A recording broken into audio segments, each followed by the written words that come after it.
நமஸ்காரம். நான் உமா விஜய் பேசுகிறேன். இந்த தென்னிந்திய திருத்தலங்கள் யூடியூப் சேனலுக்காக வேண்டி இன்றைக்கி 631வது பகுதியாக பார்க்க போகிறது இன்னும் ஒரு அம்மனோட வரலாறு தான். இந்த அம்பாளை பற்றி நான் கேள்விப்பட்டிருக்கேன். மதுரை கிட்ட போனபோது, மதுரையில் சிம்மக்கல் அப்படின்ட்டு ஒரு இடம் இருக்குது. அதுக்கிட்ட போனபோது இந்த அம்பாளோட கோவிலை பற்றி தெரிஞ்சுன்னு போனேன். ஆனால் நாங்கள் போகிறதுக்குள்ளே லேட்டானபடியாக நட சாத்திருது. அப்போ எனக்கு இந்த அம்மனை பற்றி பேச்சு வராதவாளுக்கு பேச்சு கொடுக்குற அம்பாள் அப்படின்னு தான் எனக்கு தெரியும். ஆனால் சமீபத்தில் சிங்கப்பூரில் வீரமாகாளி கோவில்னு ஒரு கோவில் இருக்குது, சரங்கன் ரோட்டில். அங்கே கோவிலுக்கு போகலாம் அப்படின்ட்டு ஒரு நாள் சாயங்காலம் போனாக்க அங்கே ஒரு சன்னதியில் இந்த பேச்சி அம்மன் அப்படிங்கிற பெரியாச்சி அம்மனை பார்த்தேன். பார்த்த உடனே அவ்வளோ ஒரு சந்தோஷம். ஆஹா, எங்கேயோ மதுரையில் பார்க்கணுன்னு நினச்சோம். நாடு விட்டு வந்து சிங்கப்பூரில் பார்க்குற பாக்கியம் கிடச்சிருக்கேன்ட்டு. ஆனால் அம்பாளோட உருவமோ இல்லை அம்பாளோட சிலையோ எப்படி இருப்பான்னு தெரியாது. இந்த ஸ்தலத்தில் போய் பார்த்தா தான் அம்பாள் அவ்வளவு உக்ரகமாக மடியில் ஒரு பொம்முனாட்டியை படுக்க வச்சுன்ட்டு ஒரு பொம்பளைய கையில் ஒரு குழந்தையை ஏந்தின்ட்டு அந்த 4 கரம் இருக்குது. அம்பாள் இன்னும் 2 கரத்தால் அந்த பொம்பளையோட வயிற்றை கிழிச்சு அவளோட குடலை அப்படியே எடுத்து வாயிலெல்லாம் தடவின்னு வாயிலெல்லாம் குடல் தொங்குறது. அப்படியே நரசிம்ம அவதாரத்தில் எப்படி உக்கிரகமாக நரசிம்மர் இருந்தாரோ, இரண்யகசிபு கிழிச்சுண்டு மடியில் போட்டுண்டு, அதே மாதிரி இந்த அம்பாள் இருந்தார். அதை தவிர இந்த அம்பாளோட பாதத்துக்கு கீழே ஒரு ஆள் படுத்துன்னு இருக்கார். அவரையும் மிதிச்சுண்டு, காலால் மிதிச்சுண்டு அந்த ஆளும் செத்து போன மாதிரி இருந்தது. இது பார்த்தல்னா அந்த சந்நிதிலேயே அந்த வலது பக்கத்தில் பார்த்தல்னாக்க ஒரு சுவாமி நின்றுட்டு இருந்தார். சரியா, அந்த கோவிலில் இருந்தவர்கிட்ட நான் கேட்டேன். இவர் பேர் பேச்சி அம்மன்னு பேர். கர்ப்பத்தில் இருக்கிறவாளை காப்பாற்றுற அம்பாள் இவ அப்படின்னார். கர்ப்பரட்சாம்பிகை மாதிரி கிராமங்களில் இந்த பேச்சி அம்மனை வழிபாடு பண்ணுவா. பிரசவ காலத்தில் அம்பாள் காப்பாற்றுவான்ட்டுன்னு. அப்போ நான் கேட்டேன், ஒரு காப்பாற்றுற அம்பாள் என்னத்துக்கு ஒரு பொம்பளையோட வயிற்றை கிழிச்சிண்டு வாயில் அந்த இதெல்லாம் இருக்கேன்னு கேட்டதுக்கு அவர் சொன்னார், அது நரம்பை பிடிச்சி அம்பாள் கடித்து சாப்பிட்டுன்னு இருக்கா. ஆனால் இதுக்கெல்லாம் புராண கதை இருக்குது, சொல்கிறேன்னு சொல்லி நிதானமாக எல்லாமே சொன்னார். என்னென்னா, இந்த பேச்சி அம்மனு கிராமங்களில் இருந்து பிரசவத்துக்கு உதவி செய்கிறவளாம். அந்த காலத்துலலாம் பார்த்தேன்னா இந்த மாதிரி இப்போ டாக்டர்ஸ் கிட்ட போகிற மாதிரிலாம் கிடையாது. முக்கால்வாசி வீடுகள்லேயே தான் பிரசவம் ஆகும். மருத்துவச்சிகள் வீட்டில் மருத்துவச்சி பிரசவம் பார்த்துட்டு போவா. அந்த மாதிரி பிரசவம் பார்க்குறதுல அந்த யாருக்காவது ஒரு பிரசவ வலி வந்துருதுன்னாக்கா கிராமத்தில் போய் மருத்துவச்சியை கூட்டுண்டு வா அப்படின்னு சொல்லி கூட்டுண்டு அவள் தான் கூட இருந்து பிரசவத்தை பார்த்துட்டு போவாள். அவள் முக்கால்வாசி நேரம் கொஞ்சம் வயசில் முதிர்ந்தவாளாக இருப்பாள், நிறையா அனுபவசாலிகளாக இருப்பாள். அவள் கூட இருந்தே பிரசவத்தை பார்த்துட்டு போவாள். அந்த மாதிரி இந்த அம்பாளும் ஒரு ஆட்சியாக இருந்தாலாம், இந்த மூதாட்டியாக இருந்திருக்கா. இது எப்படி நடந்திருக்குன்னாக்க, ஒரு மதுரை கிட்ட ஒரு ராஜா இருந்திருக்கான். அந்த ராஜாவோட பேர் வல்ல ராஜான்ட்டு பேர். பாண்டிய நாட்டை ஆண்டுன்னு இருந்திருக்கான். அந்த ராஜா ரொம்ப குடும்பக்காரன்னா எப்படின்னாக்கா, அவன் அந்த நாட்டு மக்களை உண்டி குடும்பப்படுத்தாமல் ரிஷிகளை முனிவர்களை எல்லாரையும் ரொம்ப படுத்தி எடுத்துட்டு இருந்தானா. அவனுக்கு துணையாக அவனுக்கு அனுசரணையாக இருந்தது ராட்சசர்கள், அசுரர்கள் எல்லாரும் அனுசரணையாக இருந்திருக்கா. ஆனால் இந்த ராட்சசர்கள் அசுரர்கள் எல்லாருக்குமே தெரியும் தாங்க தப்பு பண்ணுறோங்கிறதும் தெரியும், அவளோட குணமும் அதுதான். ஆனால் இந்த ராட்சசர்களும் அசுரர்களுமே ஒரு தெய்வத்தை வேண்டின்னு இருந்திருக்கா. அந்த தெய்வம் யாருன்னா நம்மளோட பெரியாச்சி அம்மன். அந்த பெரியாச்சி அம்மனை தான் அவள் வேண்டின்னு இருந்திருக்கா. இப்படி காலம் போயிட்டே இருக்கு. இந்த ராஜாவுக்கு குழந்த வரம் எதுவும் இல்லை. அப்புறம் ஒரு தடவை சுவாமிகிட்டெல்லாம் வேண்டின்டா அவனுக்கு அவன் மனைவி கர்ப்பம் தரிக்கிறாள். ஆனால் இதுக்கு நடுவில் இந்த ராஜா ரொம்ப கொடுமைப்படுத்தின்னு இருந்தபோது ஒரு முனிவர் இந்த ராஜாவுக்கு சாபத்தை கொடுத்துட்றார். அந்த சாபம் என்னன்னாக்க, உனக்கு குழந்தை பிறந்த அந்த குழந்தையோட உடல் பூமியில் பட்ட உடனே நீயும் அழிஞ்சு போயிடுவே, உன்னோட நாடும் அழிஞ்சு போயிடும். அந்த குழந்தைனால தான் உனக்கு மரணமே வரும். அப்படி அந்த குழந்தை ஒரு நாள் முழுக்க அந்த குழந்தையோட உடம்பு பூமியில் படாமல் இருந்தால் அதுக்கப்புறமா உனக்கு ஆயுள் பலம் அதிகம்ங்கிற மாதிரி அவர் சொல்லிடுறார். உனக்கு கண்டம் கிடையாதுன்ட்டு. உடனே இந்த ராஜா தன்னோட மனைவியும் பிரசவம் பிள்ளைத்தாச்சியாக ஆயிட்டான்னொன்று, கர்ப்பவதியாக ஆயிட்டான்னொன்று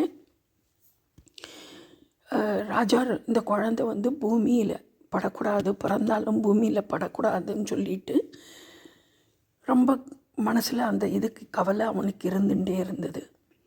அப்போது இவன் இப்படி இருந்தான்னாக்க இவனோட அட்டூழியம் அடக்கவே முடியாது. இந்த சாபம் அவனுக்கு அந்த குழந்தை பூமியில் படலைன்னா அவனோட ஆயுள் ஜாஸ்தி ஆகிடும், அவன் இன்னும் கொடுமை ஜாஸ்தி பண்ணுவாங்கிறதுனால இந்த பெரியாச்சி அம்மன் என்ன பண்ணுறாளாம், ஒரு வயசான மூதாட்டியாக இந்த ராஜாவோட ஊரில் பிரசவம் பார்க்குற பொம்னாட்டியாக அப்படி சுற்றிகிட்டே இருக்காளாம். அப்போது உங்களுக்கு பழைய காலத்துலலாம் வீட்டில் தான் பிரசவம் பார்ப்பா. அதுவும் கீழே பாயில் படுக்க போட்டுட்டு தான் பிரசவம் பார்ப்பா. அந்த பிரசவத்தீட்டுன்னு சொல்லி அந்த ஒரு ரூமில் பண்ணுவா, கீழே போட்டு பிரசவம் பார்ப்பா. அந்த அறைக்குள்ளே ஆண்கள் வரக்கூடாதுங்கிறதுக்கோசரம் புடவையால் துணிகளால் தான் மறைச்சி பிரசவமே பார்ப்பா. பெரிய வேறு வசதி இல்லாத காலமாக இருந்தது. அப்போது ஒரு தடவை இந்த ராணிக்கு பிரசவ வலி ஆரம்பிக்கிறது. ராஜா உடனே மருத்துவச்சியை கூட்டுண்டு வரணும்னு சொல்லிட்டு அவனுக்கு 2 டென்ஷன். ஒன்று, மனைவிக்கு பிரசவம் வந்துடுது, பிரசவ வலி வந்துடுது, ஒரு டென்ஷன். 2வது, ஒருவேளை அந்த குழந்தை பிறந்து கீழே தரையில் கால் பட்டுறதுனாக்க தன்னோட ஆயுளே போயிடுமே அப்படின்னு அவனுக்கு தன் உயிர் மேலேயும் அவனுக்கு ஒரு ஆசை. அது பயம் கலந்த ஆசையாக போய்டுறது. அப்போது யாரையாவது மருத்துவச்சியை கூட்டுன்னு வர சொல்லணும்னு சொல்லி காவலாளிகள் எல்லாரையும் அனுப்புகிறான். அனுப்பிச்சா பாக்கி மருத்துவச்சிகள் யாரும் இந்த ராஜா ரொம்ப குடும்பப்படுத்தி நல்ல பேர் இல்லாதனால யாரும் வரமாட்டேன்னு சொல்லிடுறா. அப்போது ராணிக்கும் வலி தாசியாகிட்டே இருக்கும்போது என்னடா பண்ணுறது அப்படின்னு சொல்லும்போது இந்த வயசான அம்பாள் பேச்சியம்மன் ராஜாவோட கண்ணுக்கு வர்ற மாதிரி வந்த உடனே ராஜாவுக்கு அந்த அவசரம் பதட்டம் வந்திருக்கிறது, தனக்கு முன்னாடி வந்திருக்கிறது ஒரு அம்பாள், அந்த மாதிரி எந்த நினப்பும் இல்லாமல் அவனுக்கு அது தோணவே இல்லை. கண்ணை மறைச்சிருது. உடனே என்னோட மனைவிக்கு நீங்கள் பிரசவம் பாருங்கோ, ஆனால் பிரசவம் பார்த்தோன்னு குழந்தையோட உடம்பு பூமியில் ஒரு நாள் முழுக்க கீழவே படவே கூடாது அப்படின்னு சொல்லி நிபந்தனை எல்லாத்தையும் சொல்கிறான். உடனே இந்த பெரியாச்சி அம்பாளாக இருக்கக்கூடிய இந்த மருத்துவச்சியாக இருக்கக்கூடிய பெரியாச்சி அம்பாள் சொல்கிறா, சரி நான் அதை பார்த்துக்கிறேன், ஆனால் அதுக்கு எனக்கு நிறைய பொருள்லாம் கொடுக்கணுன்னு ஒன்று. அவனும் சரி பொருள் நீ என்ன கேட்டாலும் நான் தரேன்னு சொல்லிடுறான். உடனே இந்த மருத்துவச்சியாக வந்த பெரியாச்சி அம்மன் வந்து பிரசவம் பார்க்குறா. பிரசவம் பார்த்து அந்த குழந்தைய தன்னோட கையிலேயே வச்சுன்றா, கீழே விழாமல் பார்த்துக்கிறா. அந்த 24 மணி நேரம் அந்த ஒரு நாள் கணக்கு முடிஞ்சிடுறது. முடிஞ்ச உடனே அந்த நேரம் முடிஞ்ச உடனே ராஜாவுக்கு ஆகா இனிமே தன்னை அழிக்கிறதுக்கு யாருமே கிடையாது அப்படிங்கிற சந்தோஷம் அவனுக்கு வந்து ஆணவம் தலைக்கு ஏறிடுறது, கர்ப்பம் கண்ணை மறைக்கிறது. வரான். வந்துட்டு இந்த அம்மாட்ட குழந்தைய என்கிட்ட கொடுத்துட்டு போ அப்படின்னு சொல்கிறான். அப்போ அவள் சொல்கிறா, நான் குழந்தைய கொடுக்கணுன்னா நான் உன்கிட்ட முன்னாடியே பணம் எல்லாம் கேட்டேன், அந்த பணத்தை நீ எனக்கு தரணும் சொல்கிறா. உடனே அவன் சொல்கிறான், பணம் இல்லை, வயசான கிழவி தானே, அவளுக்கு பணத்தெல்லாம் கொடுக்கணுன்னு அவசியமே இல்லை, அவளால் நம்மளை ஒன்றுமே செய்ய முடியாதுன்னு சொல்லிட்டு நீ குழந்தைய கூட உனக்கு பணங்கன்னு எதுவும் தரமாட்டேன்னு சொல்லிட்டு தன்னோட உடவால் இடுப்பில் இருந்த கத்தி உருவிண்டு அந்த அம்பாளையை கொல்றதுக்கு கிட்டக்க போகிறான். அதை பார்த்த உடனே அம்பாளுக்கு உக்கிரகம் ஜாஸ்தி ஆகிடுறது. அம்பாளுக்கு கோபம். அந்த கோபத்தில் பயங்கரமான உருவோடு வந்து இப்போ நான் சொன்னேன் இல்லையா, இந்த மாதிரி கோரமான உருவை எடுத்துட்டு அம்பாள் வந்து 4 கையோடையும் அந்த பொண்டாட்டியை அப்படியே தூக்கி தன்னோட மடியில் வச்சுன்ட்டு ஒரு கையில் குழந்தைய மேலே தூக்கி பிடிச்சுன்ட்டு அந்த ராஜாவோட கண் எதிர்க்கிய அவரோட பொண்டாட்டியோட வயிற்றை கிழிச்சு அவளோட உடலில் இருந்த குடல் எல்லாத்தையும் எடுத்து வாயில் போட்டுன்றாளாம். அப்போது ராஜாவையும் அப்படியே தன்னோட காலுக்கு கீழே அவனை தள்ளி விட்டு அப்படியே அவனை கொன்னுடுறா.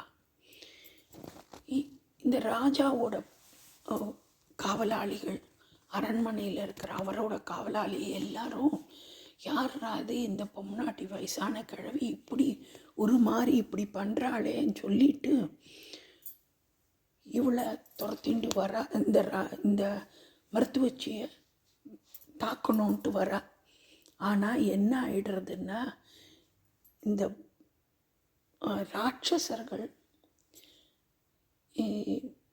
அந்த ராஜாவோடு இருந்தது இல்லையா கீழே, அவள் எல்லாரும், இந்த ராட்சசர்கள் எல்லாரும் இந்த அம்பாளை தான் வணங்கிண்டு வந்தாங்கிறபடியாக அவள் எல்லாருக்கும் வந்து அம்பாளோட அவதாரமாக அம்பாள் வந்திருக்கா அப்படின்னு தெரிஞ்ச உடனே அவளே இந்த ராஜாவோட படையை எல்லாத்தையும் இந்த அசுரர்களும் அந்த இவாளும் துரத்தி விட்டுறா.